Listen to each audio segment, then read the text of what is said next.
Hi again, where have you been? Sorry, we had a little bit of a technical glitch, not quite sure what happened there, but we're back with the final part of the demonstration for you before we say cheerio until tomorrow. So hopefully you've stayed with us. Apologies, these things happen. You pressed the big button, Dave. I think it's the mouse biting through the cable or something, you know. Dave pressed the big button and we went off. That's what happened. Sorry. Okay, so where were we? We're doing the feathers, weren't we? Yeah, so we're just looking at this owl die and how to shape that out. And basically, if you cut, I've got playing while we were trying to get us back on air, so because I can't sit still for any length of time. So I started cutting between each feather and then shaping each feather out. Now you can either do that with a ball tool by going along, or you can just pinch with your fingers, either way, but you get, can you see how beautiful those are? Yeah. And I love the fact, because when you see birds in flight, it's not that every feather is straight going across. So once you start to add in those detailing, it becomes more realistic, which is just so pretty. Now, obviously, we've got this over the edge piece here. Earlier when I was doing it, I put on a matte so it looked like it had a drop shadow. This time I am just going to leave it white, and I'm going to do that specifically. I know what it was. You mentioned a cruise and everyone jumped ship. Yeah. Jacqueline, you are quite right. I do apologise for the break there. We're not quite sure what happened, but technical issues will always occur, so we're not going to worry about it too much. I will not mention a cruise again. Those words will not pass my lips. We're just going to blame Dave, it's easy. It's only because I want one myself, that's what it is. So what we're going to do with this chap here, before we had the matte and layer when we used the stag and we put him over, and I used that matte as a drop shadow. I don't want to do that this time. I want the white space. So I'm going to use that white space to kind of vie against the green in the background, which is going to make this little chap pop off the page. And that's one of the perfect papers, or two of the perfect papers. That's your perfect papers colours, that's all you need, and him. And look already at that colour popping, that bounce that comes from the vignettes because they're so powerful. That really kind of shows you how important the perfect papers are. Yeah, it's how blended out the perfect papers are, how important white space is against them, and just how incredible that artwork is. But that beautiful line that we get around the edge of it, which creates that dimension, is super, super important. Love it very, very much. Now, we looked at the tree stump in an earlier demonstration. We can have a look at that again. And I'm just cracking that out. I'm going to rock it with my fingers first, break the lines that are in that paper before I do anything else with it. I said about using a ball tool before, I said you can also use your fingers, so you can just shape that round just to add in that shaping, and I'm just going to leave it like that. Now, if I put foam tape in the middle of that, I could push it forward and it would absolutely stay in one position, but I like the flow when I'm placing it. So in this instance, we're going to use good old pin flare. Pin flare, and we're going to take it from the side of that stump. You can see it better if I do it here. From the side of that stump, through the middle, and to this stump, and it's going to sit. This is going to adhere to the paper, and this is going to give me the room I need to shuffle. I'm going to have it slightly off the edge of my card, just around about here. So this line is kind of matching up with my mats and layers. But importantly as well, look at the proportion between the actual owl and the tree stump. It looks perfect, doesn't it? You can just imagine it literally landing on that in a split second. I know, it's just coming in to land, isn't it? It's so pretty. Now, when we create the doming effect here, you get the shadow underneath. It makes it look real. It makes it look as if this is actually protruding outwards, which I love, love, love, love, love. Now, what we're going to do is take our floof. We love the floof. I'm just thinking that could be a good luck in your new home card, or someone leaving a job to go somewhere else, spreading their wings, you know. Yeah, absolutely. You just wafted a bit then, and it cooled me down a lot. Oh. Thanks. I'm your wafter. Dave. I wish I hadn't worn a jacket today, I don't know that much. Are you a bit mafting? It's a bit warm in here. What I'm going to do is just tuck this underneath my owl. Push that down. Then I'm going to take my pokey, and where I just put that white glue, I'm just going to push that so that I make sure that adhesion actually adhesions. It is. Well, can you stuck that into the pin flare or not? Yeah, you could stick it into the pin flare. The only problem is that, as obviously, because I'm demonstrating, when I hold it up, the whole thing would just flop forward because of the pin flare. So for me personally, I would need to wait until you know, I need to make sure it's adhered. But yeah, if you're at home, absolutely go for just with your pin flare.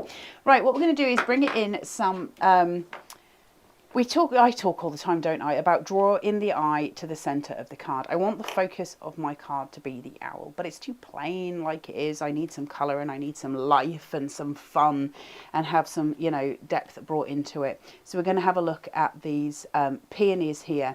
Now that ball tool, I would say for my purposes is too big, so I'm going to go here. Work from the edge, break your fibres, do each petal. As your fibres break, work inwards into a spiral and go to the centre. And remember, Nick and the team have always made sure that there are those extra cut lines in the heart of the flower, so every petal can pop and every petal can move. It is. I mean, you can't really get close enough to see, but as I start moving these around, you can actually see those inside petals. Can you see it just moving slightly? There. That rotation there, you just see it moving here. Well, if I just bring in the dies, just so you can see, have a little look at those dies, and can you see just how many cutting lines there are inside the actual flower itself? That's what's giving you and allowing those petals to move when you use the ball tool. Very clever. Very, very clever indeed. He is a very clever sausage.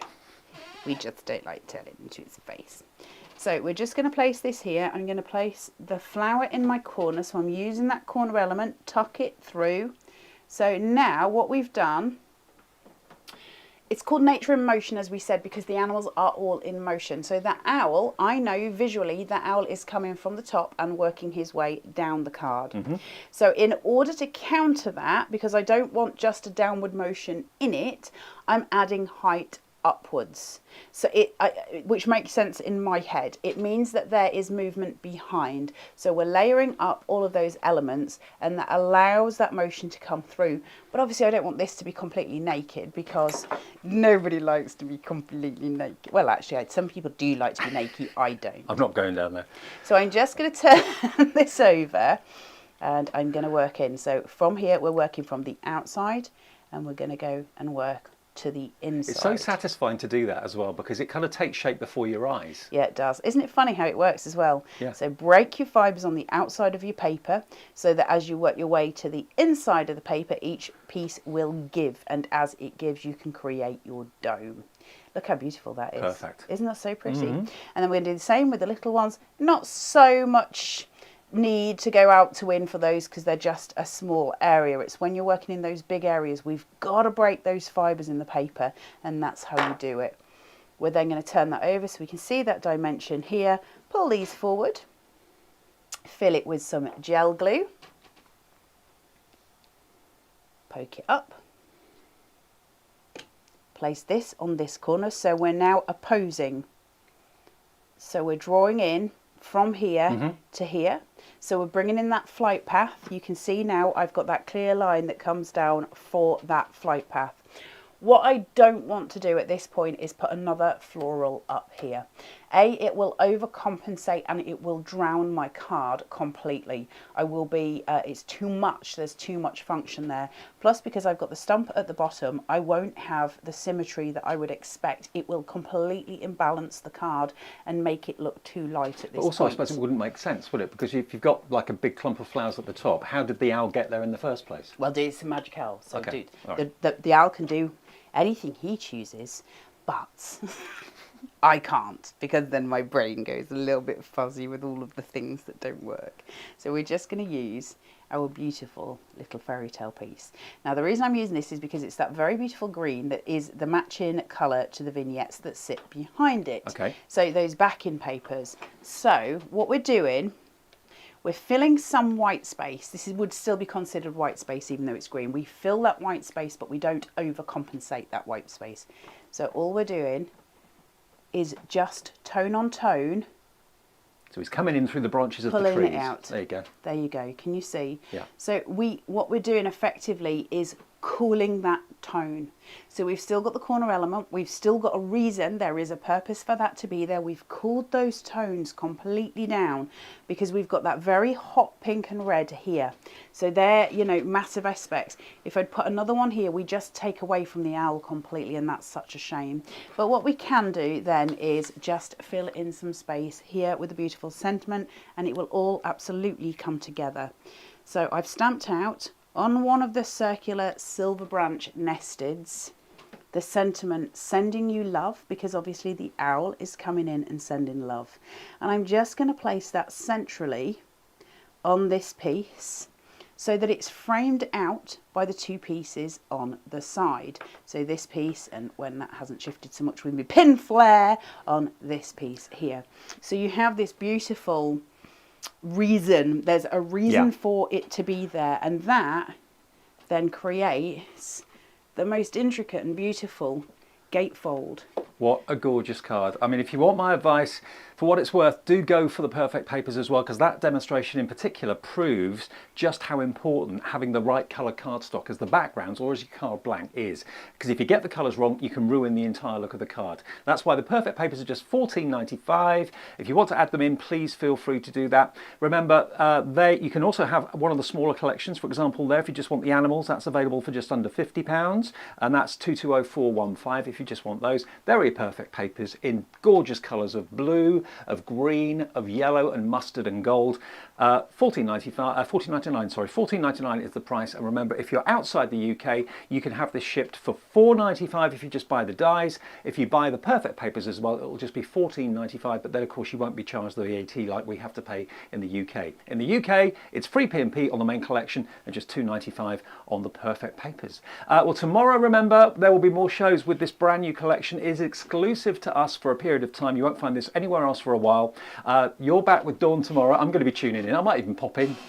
Just come I'm and only have a around brew. the corner. Come and have a brew, Dave. We'll all have a brew together. Sorry about the technical hiccup, but I'm going to be back here in a few weeks' time on the 10th of next month. 10th of May will be the next time I'll be here, but Dawn and yourself will be here tomorrow. Have a fantastic rest of the day, and remember, you can watch back all 3 shows at any time you want to. Take care of yourselves. Thanks for purchasing, and I hope you enjoy it.